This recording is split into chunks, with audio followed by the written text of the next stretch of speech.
aussi mentionné ce building code sur lequel vous travaillez. De quoi il s'agit exactement? Alors ça c'est plutôt l'approche préventive parce qu'on a constaté que évidemment il y a beaucoup de nouvelles installations qui arrivent, des constructions récentes et malheureusement les constructions ne suivent pas forcément les bonnes pratiques. Il y a aujourd'hui, on a constaté des constructions extrêmement récentes qui sont malheureusement pas du tout efficientes, où on a peut-être encore installé des lampes halogènes, des éclairages non efficients, des clims non efficientes, et même par rapport à on appelle ça l'enveloppe thermique, mais c'est plus, en langage simple, c'est l'orientation ainsi que l'extérieur du bâtiment. Donc si c'est mal fait, on va chauffer beaucoup plus de bâtiments, donc on va consommer beaucoup plus de climatisation, beaucoup plus d'électricité.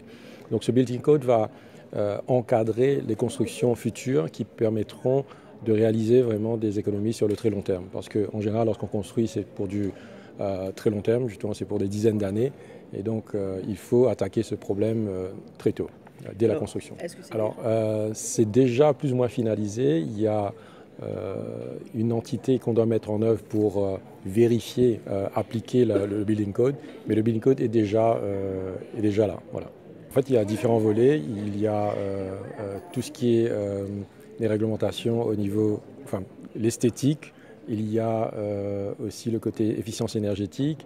Il y a par exemple également le côté chauffe-eau solaire qui sera obligatoire au-dessus d'une certaine taille de bâtiment. Donc tous les différents aspects de la construction seront encadrés par ce building code. L'efficience énergétique fait partie, c'est une petite partie de ce building code. Alors on a constaté que la climatisation est malheureusement un des appareils qui sont les plus importés. On importe plus de 50 000 appareils annuellement. Et cette clim consomme énormément d'énergie. Chaque année, lorsque le CEB atteint son pic d'énergie, c'est toujours à cause de la climatisation. Et aujourd'hui, la climatisation, c'est un appareil qui doit être encadré. Alors, aussi au niveau de l'achat, que de l'installation, que de l'utilisation, que de la maintenance. Donc on est en train de préparer un framework qui permet d'encadrer tout cela, d'avoir des techniciens qui seront certifiés, d'avoir une réglementation au niveau de la construction, parce que lorsqu'on construit un bâtiment qui n'est pas adapté pour accueillir une clim, la clim ne sera pas bien installée. Et donc tout cela va rentrer en vigueur, donc on est en train de travailler dessus. On espère en 2018, cette nouvelle réglementation va rentrer en vigueur.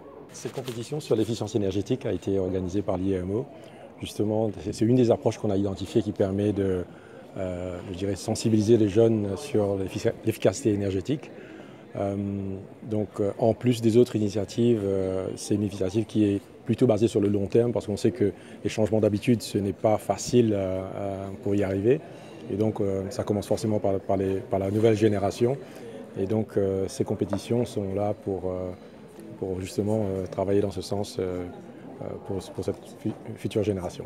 J'ai été très impressionné par les productions de vidéos par les jeunes, Lower Six et Upper Six des collèges.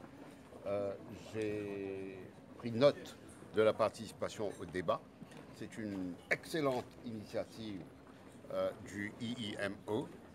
J'espère que ça va aider à prendre conscience chez tout le monde, y compris chez des gens comme moi, surtout des gens de notre génération, de l'importance de pouvoir rendre efficace l'énergie parce que c'est important pour notre développement économique.